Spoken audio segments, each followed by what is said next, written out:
Opisyal nang nagsimula ngayong Lunes, August 28 ang barangay at election period. Hudyat ito ng pagpapatupad ng gun ban at pagpapasa ng Certificate of Candidacy ng mga nais tumakbo sa halalan.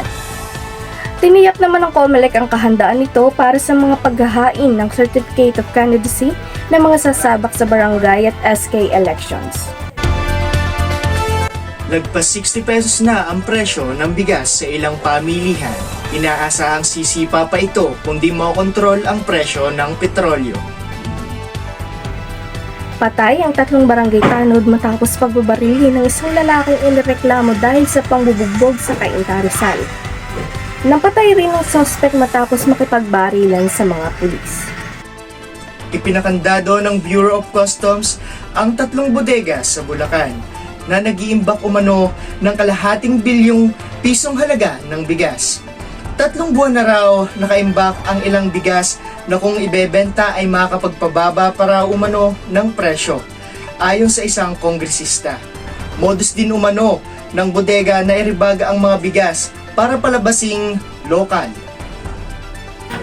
Viral ngayon sa social media ang video na in-upload ng netizen na si Hun, kung saan makikita ang alitan ng isang motorcycle rider at isang lalaki sa gitna ng kalsada. Ayon sa uploader, nangyari ang insidenteng ito sa may bandang Osmeña Highway footbridge sa Makati. Ayon sa panayam, ang lalaki na nasa video ay isang pulis.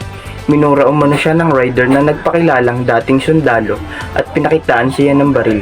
Kaya agad na bumaba umano ang lalaki, kinuha ang baril sa rider. Super Typhoon Guring ay nagpapanatili ng lakas at pinalalakas ng habagatan.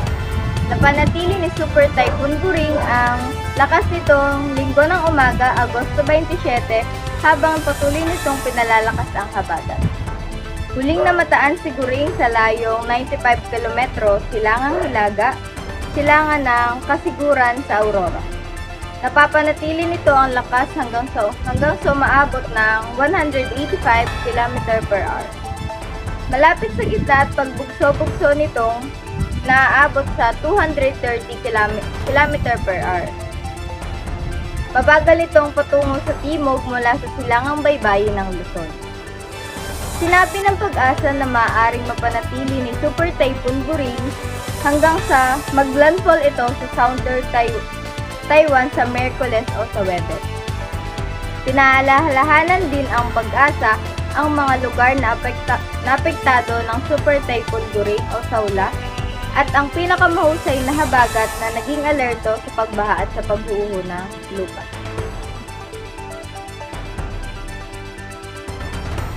Nagsalita na actor si Tesla tungkol sa kanyang mga netizen tungkol sa relasyon nila si Camarines kay Governor Luigi Duterte.